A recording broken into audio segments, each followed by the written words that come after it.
Hey, we're doing a quick foot video today. So we're going to talk about our narrow zipper foot.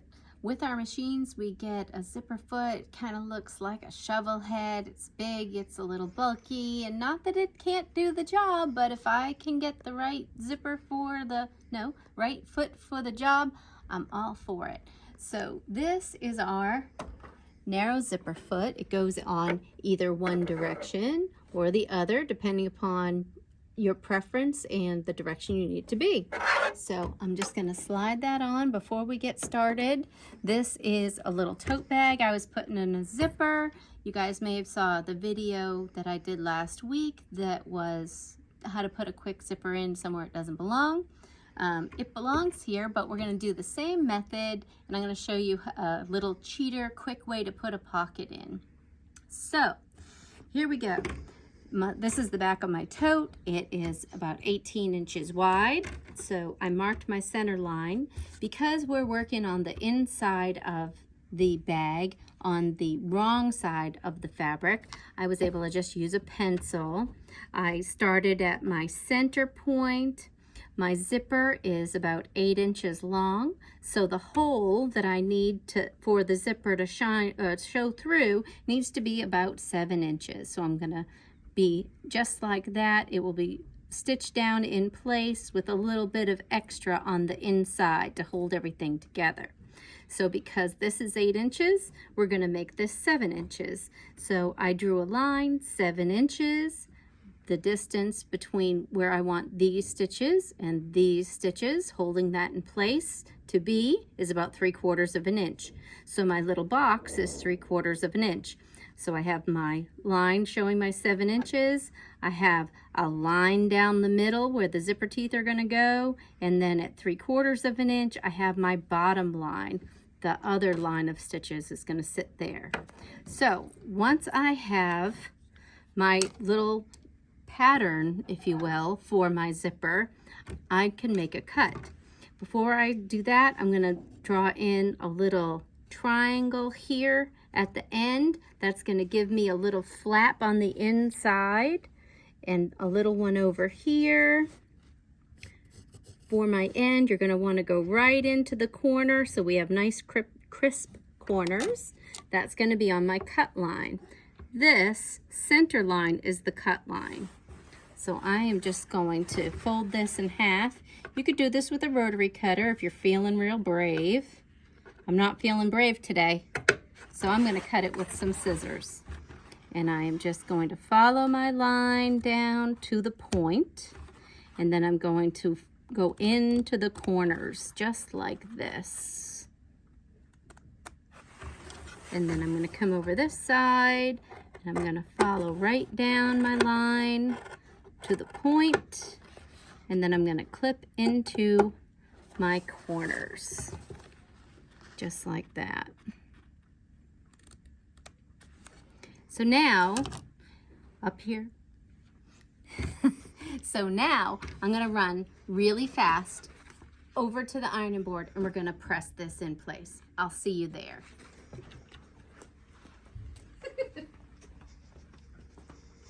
All right, so here's my piece. I'm going to press my little corner down, or my little flaps down on the wrong side. I want those to stay in place. I'm gonna come to this side and press it in place. Just like that. Then I have my little end marks. Whew, that's hot. I'm going to put them all down in place just like that. I gave a lot of steam. I wanted to stay put. I could use glue or a little stay tape on the inside, but isn't that pretty? So there's where my zipper's going to live. Let's go back to the machine. And I could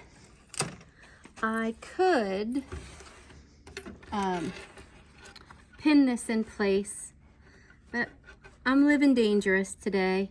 I am just going to end up stitching it down. So I have my zipper head on my piece. I'm going to come over to my machine and I'm going to go to sewing. I'm going to lengthen my stitch length to like a 3. This is a little heavy, but I think that it can handle it.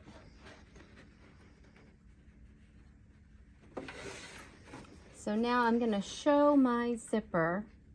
I want it to be in the middle of the little box. And you know, I forgot to have a pedal. That's why I was sewing over there. I'll be right back.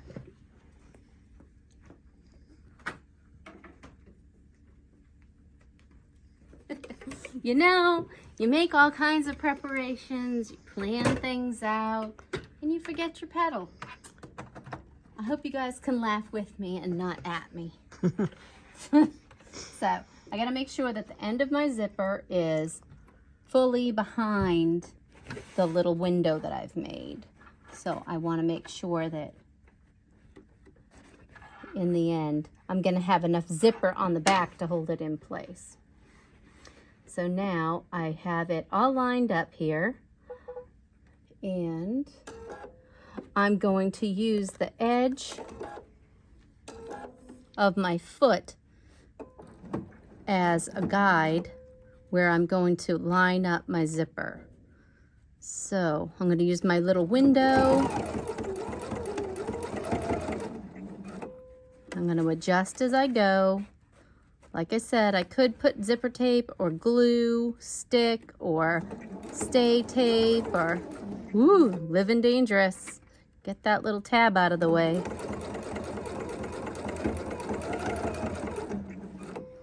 Adjusting as I go, because I'm not using pins.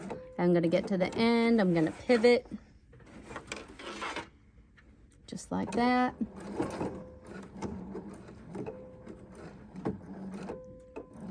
And I'm going to pivot again. I'm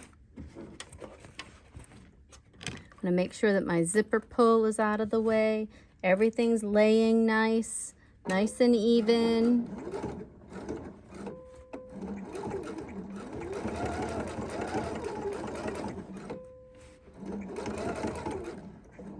I'll make sure this is nice and flat.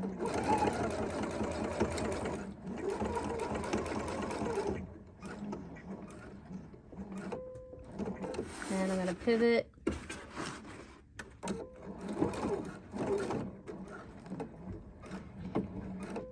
One more spot. I'm coming back to where I started. So I hope you guys can see. I'm going to hit stop. And I'm going to hit cut. So now, see, that's pretty nice. I can get right up close and top stitch that right in place where I want it to be. So now what? Now I have a zipper and a piece of fabric. Well, Beth, that doesn't really make a pocket, does it? When I look on the back, it looks nice. Everything is all covered. My raw edges are good. But it is not a functional pocket yet. So, because I was trying to use what I had and using a bit of scrap, this is what determined the size of my pocket. This is my scrap piece. This is going to actually form my pocket. So I'm going to put this on the inside of my little pocket. I'm going to put it above my zipper, and then I'm going to use the lines. So I'm cheating, right? We're trying to be fast. I could take the time. I could make a box. I could pin this in place. But I just wanted this to be done. So we're gonna do it kind of backwards. So I'm gonna take this piece. My scrap piece is determining the size of my pocket. I don't need to change my foot. The zipper foot is fabulous. I'm just going to sew this pocket in place. As long as I have my zipper out of the way, and I've made sure that I'm straight, my piece isn't cockeyed on there, gonna look funny. I'm gonna pivot. So see, I've made sure that I'm straight. My pocket will look beautiful.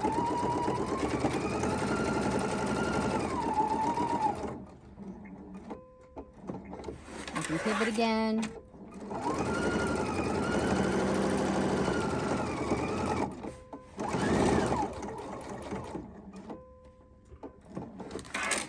Pivot again.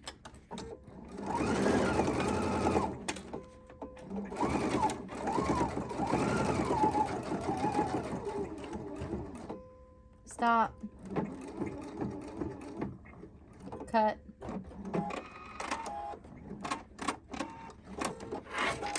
Ooh. So now I have a pocket. How about that? So this thread is not really very pronounced, but I can see exactly where it needs to be. I can then come back in and I can stitch over that. I have a little heavier thread in my top than in my bobbin, so I'm just going to follow my own stitches, and I'm going to make pretty stitches over those thin stitches.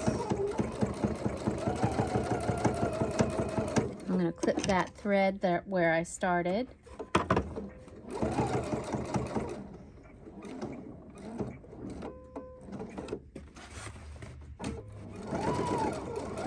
Following my stitch line that I already made. So it looks a little bulkier. See, now it looks like top stitching. It doesn't look all faint.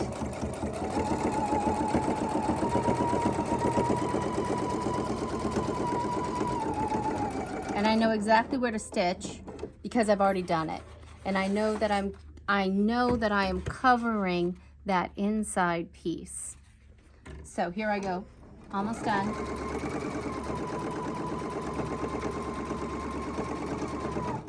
Oops. Stop. And cut.